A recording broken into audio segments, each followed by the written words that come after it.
In the big city of Enugu, two young women lived on the same street. Their names were Amara and Adaora.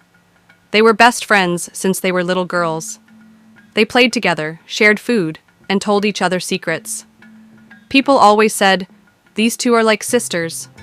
But as they grew up, things started to change. Adaora got married to a kind man called Ebuka. He was a banker and very gentle. He built a nice house and treated Adaora like a queen.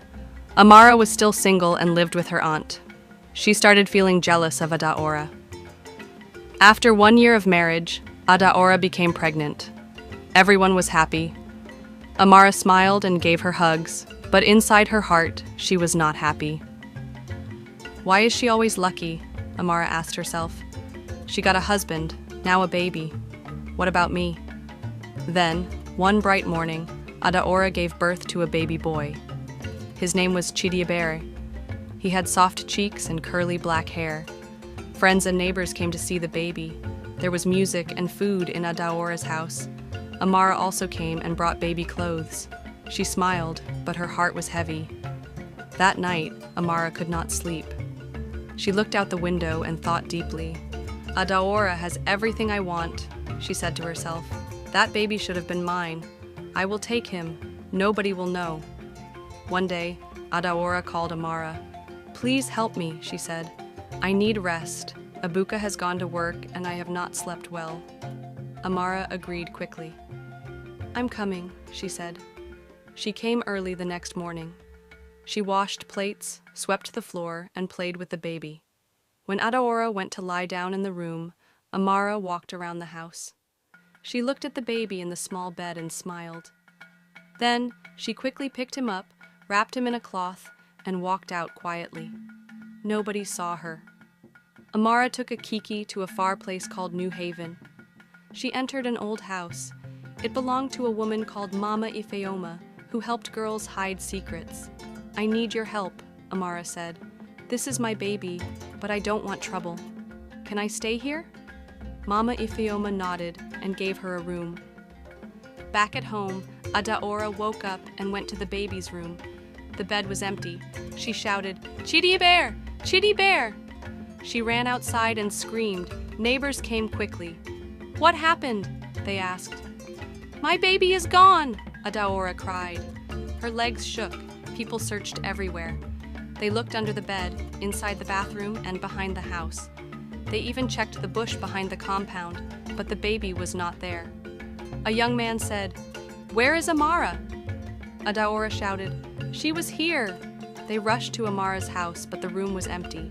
Her bags were gone. Her phone was switched off. The neighbors knew something was wrong. They called the police. The police came and asked questions. Adaora showed them pictures of Amara and the baby. For days, there was no news. Adaora cried every night. "Where is my son?" she asked. Ebuka tried to help her stay strong. He printed posters and shared them around the city. The whole town talked about the missing baby. In New Haven, Amara told everyone that the baby was hers. The father ran away, she lied. Some people believed her, but a young woman named Chioma became suspicious. "I have seen this woman before in GRA with a friend," Chioma said. "Why is she hiding here?" Chioma decided to watch Amara closely. One day, she followed her to the market. Amara bought baby food and baby shoes. She talked to no one and walked fast. Chioma took a picture of her and the baby and sent it to her cousin, who was a police officer. The officer called Adaora. "Madam, we may have found your baby," he said. Adaora screamed. Ebuka jumped up.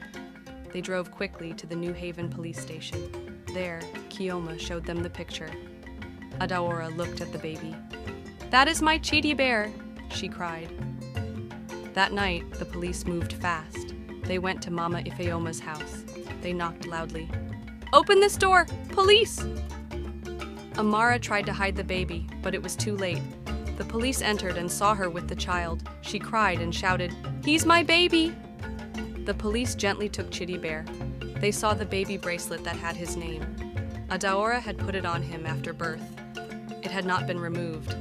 The police arrested Amara and Mama Ifeoma. The baby was safe.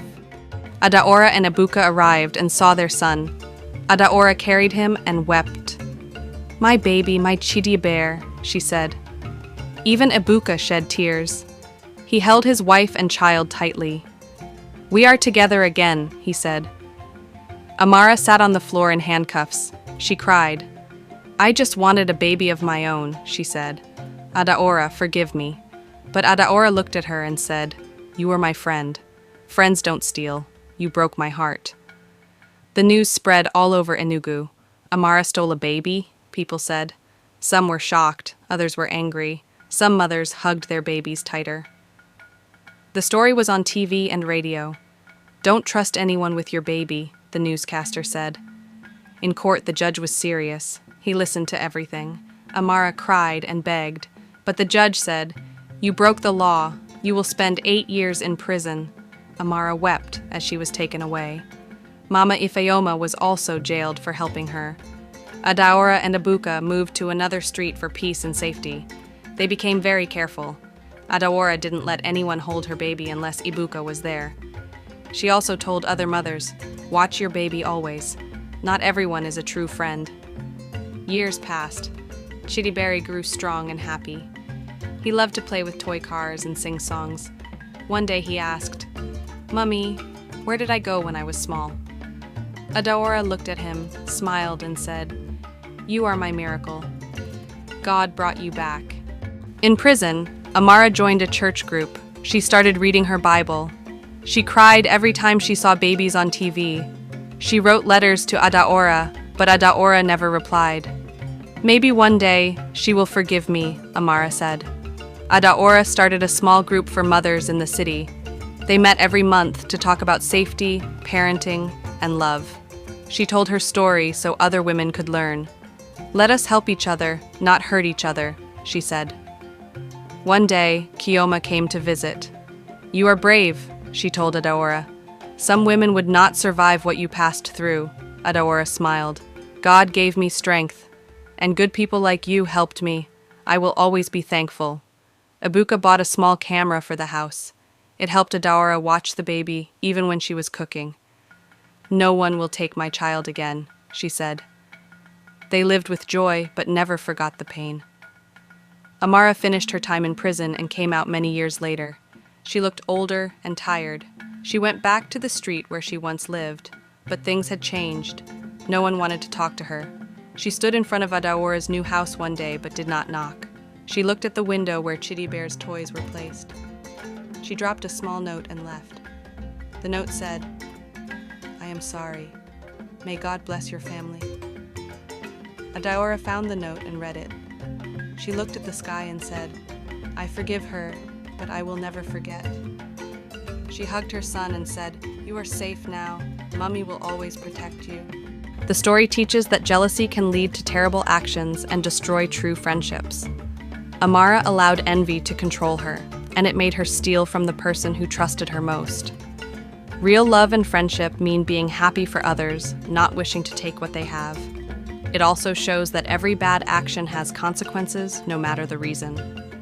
At the same time, the story shows the power of forgiveness, courage, and truth. Mothers must also be careful with whom they trust their children. In the end, doing the right thing always brings peace and safety. Thank you so much for listening to today's enchanting story. If you enjoyed it, please like, share, and subscribe for more magical tales that spark your imagination. Every story is a door to a new adventure, and I'm so glad you walked through it with me today. Stay curious, stay kind, and keep dreaming big. Until next time, keep the magic alive in your heart. I'll see you again soon for another wonderful story. Bye for now.